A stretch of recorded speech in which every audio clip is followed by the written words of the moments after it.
Hello everyone, this is Frank Dishani और आज की इस प्यारे से वीडियो के अंदर हम बात करने वाले हैं मल्टी प्रोग्रामिंग और मल्टीटास्किंग के बारे में। तो बिना किसी देरी के चलो इसे शुरू करते हैं।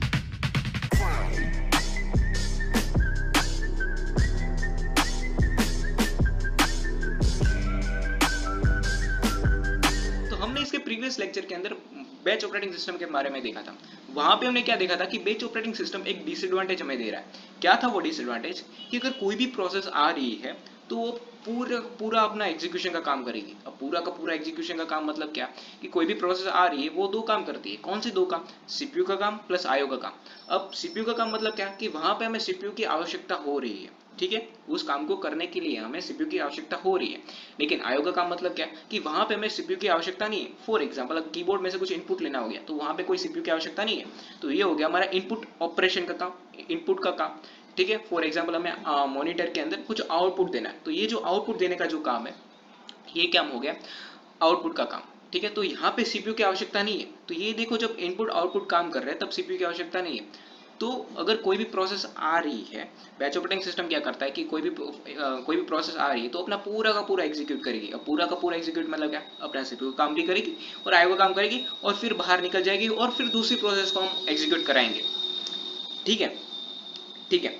तो प्रोसेस आ रही है, एग्जीक्यूट करा रहे हैं, लेकिन पूरा का पूरा एग्जीक्यूट करा रहे हैं। तो यहाँ पे डिसएडवांटेज क्या उत्पन्न हो रहा है? तो यहाँ पे डिसएडवांटेज क्या हो रहा है कि फॉर एग्जांपल एक प्रोसेस आई P1 प्रोसेस, उसे दो काम करने हैं, सीपीयू का काम और आईओ का काम। सीपीयू का काम 20% का है और आईओ का काम 80% 80% का है। ठीक है, तो वो प्रोसेस आई, उसने अपना सीपीयू का 20% का काम कर लिया और जब भी वो 80% का काम करने जा रही है, ठीक है, जब भी वो 80% का काम करने जा रही है तब सीपीयू आइडल बैठा है। कितने समय तक? 80% का। जब वो आईओ का काम कर रही है 80% का, जब तक वो आईओ का काम कर रही है तब तक सीपीयू आइडल बैठा है। तो यहाँ पे हम देख सकते हैं, यहाँ पे सीपीयू का पूरा यूटिलाइजेशन नहीं हो रहा। तो अगर हमें सीपीयू का पूरा यूटिलाइजेशन करना है तो हम पढ़ते हैं मल्टी प्रोग्रामिंग और मल्टीटास्किंग के बारे में। यहाँ पे हम क्या करते हैं कि अगर अच्छा जी, तुझे प्रोसेस P1 है, वो अपना इनपुट आउटपुट का काम करने गई, तो हम क्या करेंगे? जो भी क्यू में पड़ी हुई है, सीपीयू आइडल बैठा है तब तक ले, जब भी वो इनपुट आउटपुट का काम कर रहा है तब तक, तो हम क्या करेंगे? जो भी क्यू में दूसरी प्रोसेस है उसे उठाएंगे और दे देंगे सीपीयू को, जिससे क्या कर सके कि वो दूसरी प्रोसेस है वो अपना सीपीयू का काम एग्जीक्यूट कर सके। तो यही बात करती है हमारी मल्टी प्रोग्रामिंग और मल्टीटास्किंग। वो क्या कहती है कि अच्छा, तू अपना काम कर रही है, इनपुट आउटपुट का काम, सीपीयू खाली बैठा है, तो दूसरी प्रोसेस को उठा लो क्यू में से और अपना सीपीयू का काम रन करने लगो। ठीक है, तो ये होती है मल्टी प्रोग्रामिंग और मल्टीटास्किंग। तो यहाँ पे देख सकते हैं मल्टी प्रोग्रामिंग और मल्टीटास्किंग एक जुड़वा तरीके से काम कर रहे हैं, जुड़वा भाई की तरह काम कर रहे हैं। जुड़वा मतलब क्या? कि वो दोनों बात कर रहे हैं सीपीयू की पूरी यूटिलाइजेशन के बारे में। मतलब सीपीयू को पूरा का पूरा यूज करेंगे, उसे खाली नहीं बैठे रहने देंगे या फिर उसे आइडल नहीं रखेंगे। ठीक है, ठीक है। तो यहाँ पे देखिए सीपीयू पूरा का पूरा रन हो रहा है, तो ये हो गया जुड़वा। लेकिन अगर हमें जुड़वा को पहचानना है तो हम पहचानते हैं with the help of their clothes. तो यहाँ पे क्लोथ्स क्या है? तो यहाँ पे हम कैसे पहचाने कि मल्टी प्रोग्रामिंग अलग हो रही है मल्टीटास्किंग से और मल्टीटास्किंग अलग हो रही है मल्टी प्रोग्रामिंग से? तो हम पहचानते हैं with the help of their clothes. तो यहाँ पे क्लोथ्स क्या है? यहाँ पे क्लोथ्स है ये दो वर्ड्स। कौन से दो वर्ड्स? प्रीएम्प्टिव और नॉन प्रीएम्प्टिव। मल्टीटास्किंग है वो प्रीएम्प्टिव के बारे में बात करता है और मल्टी प्रोग्रामिंग नॉन प्रीएम्प्टिव के बारे में बात करता है। तो अब नॉन प्रीएम्प्टिव और प्रीएम्प्टिव क्या है उसके थोड़ा एक्सप्लोर करते हैं। अब प्रीएम्प्टिव है वो मल्टी टास्किंग परफॉर्म करता है। तो प्रीएम्प्टिव का मतलब क्या है? अगर कोई भी प्रोसेस है वो अपना सीपीयू का काम कर रही है, फॉर एग्जांपल P1 प्रोसेस है वो अपना आईओ का काम कर रही है, ठीक है, उसने सीपीयू का काम कंप्लीट कर लिया और अपना आईओ का काम कर रही है।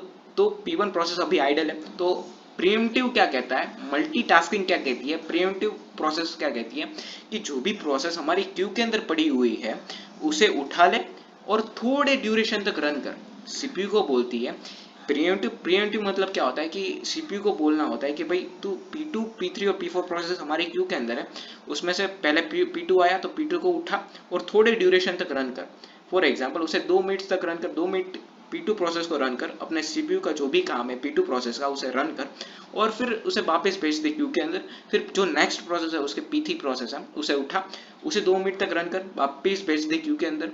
P4 प्रोसेस है उसे 2 मिनट तक रन कर, 2 मिनट तक रन कर और वापस भेज दे क्यू के अंदर। फिर वापस P2 की बारी, क्योंकि अभी तो और कोई प्रोसेस नहीं है, तो P2 वापस प्रोसेस को ले और 2 मिनट तक रन कर।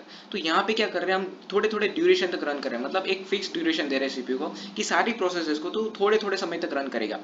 ठीक है, तो ये बात करती है मल्टीटास्किंग। प्रीएम्प्टिव के बारे में बात करते हैं। प्रीएम्प्टिव मतलब क्या? कि सारी प्रोसेस को पूरा का पूरा सीपीयू का जो फॉर एग्जांपल P2 प्रोसेस है उसे पूरा का पूरा सीपीयू सीपीयू दे रहे हैं, लेकिन हम क्या कर रहे हैं उसे पूरी की पूरी सीपीयू टाइम एग्जीक्यूशन का जो भी सीपीयू का टाइम है वो पूरा का पूरा नहीं दे रहे, बल्कि थोड़ा ड्यूरेशन तक रन कर रहे हैं। ठीक है, फिर से इसे समझते हैं। P2 प्रोसेस को उठा रहे हैं हम क्यू में से और दे रहे हैं सीपीयू को, और बोल रहे हैं कि भाई तू थोड़े ड्यूरेशन तक रन करेगा। मतलब उसे P2 प्रोसेस को दो काम होंगे, सीपीयू का काम और आईओ का काम। फॉर एग्जांपल सीपीयू का काम 20% का है, तो हम बोल देंगे भाई तू 10% तक रन करेगा और वापस क्यू में चला जाएगा। P3 प्रोसेस को उठाएंगे, उसे 10% तक सीपीयू का जो काम है उसे रन करेंगे, वापस तू चला जाएगा। P4 प्रोसेस को उठाएंगे, उसे 10% का जो भी काम है सीपीयू का वो रन करेंगे और वापस उसे भेज देंगे। तो यहाँ पे हम क्या कर रहे हैं, थोड़े थोड़े ड्यूरेशन तक रन कर रहे हैं, थोड़ा थोड़ा ड्यूरेशन तक रन कर रहे हैं सारी प्रोसेस को। तो यहाँ पे एक एडवांटेज मिल जाता है मल्टीटास्किंग को, रिस्पॉन्स टाइम का। रिस्पॉन्स टाइम का एडवांटेज मतलब क्या, कि सारे प्रोसेसेस को वेट नहीं करना पड़ेगा कि कब उसे सीपीयू मिले, बल्कि सारी प्रोसेसेस को जल्दी जल्दी टाइम मिलेगा compare to multi programming. Compare to multi programming कैसे, तो कि मल्टी प्रोग्रामिंग नॉन प्रिएम्प्टिव के बारे में बात करता है। अब नॉन प्रिएम्प्टिव के बारे में मतलब क्या, कि कोई भी प्रोसेस P2 प्रोसेस है हमारे क्यू के अंदर और सीपीयू आइडल बैठा है, तो P2 प्रोसेस आएगी और अपना सीपीयू का पूरा एग्जीक्यूशन करेगी। जब भी वो सीपीयू का पूरा एग्जीक्यूशन कंप्लीट कर ले, फिर वो जाएगी क्यू के अंदर, फिर P3 को उठाएगी और P3 प्रोसेस का पूरा सीपीयू का काम करेगी, फिर वो जाएगी क्यू के अंदर, P4 को उठाएगी और पूरा काम करेगी सीपीयू का। तो यहाँ पे देखो, यहाँ पे टाइम है P4 प्रोसेस को मिलने वाला वो थोड़ा इंक्रीज हो जाता है। क्यों इंक्रीज हो रहा है, क्योंकि P2 प्रोसेस पूरा अपना सीपीयू का काम कर रही है, P3 प्रोसेस अपना सीपीयू काम पूरा कर रही है। लेकिन मल्टीटास्किंग प्रीएम्प्टिव प्रोसेस वो क्या बोलता है कि सारे प्रोसेस है उसे थोड़े थोड़े समय तक रन करेंगे, जिससे क्या हो कि P4 जो प्रोसेस है उसे जल्दी से जल्दी सीपीयू मिल जाए। तो यहाँ पे रिस्पॉन्स प्रोसेस को जल्दी मिल रहा है मल्टीटास्किंग के अंदर। लेकिन मल्टी प्रोग्रामिंग क्या कर रही है कि पूरे के पूरे प्रोसेस को रन करेगी। ठीक है, तो एक बार इसे थोड़ा शॉर्ट में समझ लेते हैं। यहाँ पे क्लोज क्या है, प्रीएम्प्टिव और नॉन प्रीएम्प्टिव। नॉन प्रीएम्प्टिव मतलब क्या, कि कोई भी प्रोसेस है वो थोड़े थोड़े समय तक रन करेगी, जिससे क्या हो सके कि रिस्पॉन्स फटाफट मिल सके सारे प्रोसेस को। ठीक है, जिससे उसे वेट ना करना पड़े कि भाई तू सीपीयू उसे कब मिलेगा। ठीक है, और मल्टी प्रोग्राम नॉन प्रीएम्प्टिव मतलब क्या, कि सारे प्रोसेस अपना पूरा का पूरा सीपीयू का काम करेंगे और उसके बाद नेक्स्ट प्रोसेस पे स्विच करेंगे। ठीक है, तो यहाँ पे जो रिस्पॉन्स टाइम है वो थोड़ा बढ़ जाता है बाकी प्रोसेसेस के लिए। P4 प्रोसेस को थोड़े ज्यादा देर तक वेट करना पड़ेगा उसे सीपीयू मिलने के लिए। तो ये होगी नॉन प्रीएम्प्टिव के बारे में। तो आ जाते हैं हमारे पीपीटी के ऊपर और समझते हैं मल्टी प्रोग्रामिंग और मल्टीटास्किंग क्या होता है।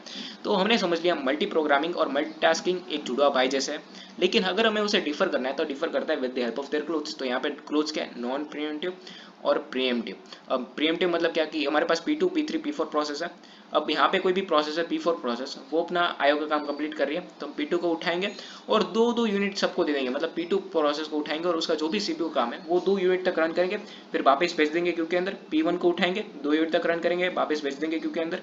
P3 को उठाएंगे, 2 यूनिट तक रन करेंगे और वापस भेज देंगे क्यू के अंदर। फिर वापस P2 को उठाएंगे और 2 यूनिट तक रन करेंगे। इस प्रकार से रन करेंगे, जिससे रिस्पॉन्स टाइम भी हमें कम मिलेगा सारे प्रोसेस को। मतलब P3 को सीपीयू थोड़ा जल्दी मिल जाएगा। ठीक है, compare to multi programming. Multi programming में हम बात करते हैं नॉन प्रीएम्प्टिव के बारे में। नॉन प्रीएम्प्टिव मतलब क्या, कि जो P2 प्रोसेस है, P3 P1 प्रोसेस और जो P3 प्रोसेस है, P2 प्रोसेस अपना पूरा सीपीयू का काम करेगी, उसके बाद P1 की बारी, वो अपना पूरा सीपीयू का काम करेगी, फिर P3 की बारी। तो यहाँ पे रिस्पॉन्स जो है वो रिस्पॉन्स कम मिल रहा है।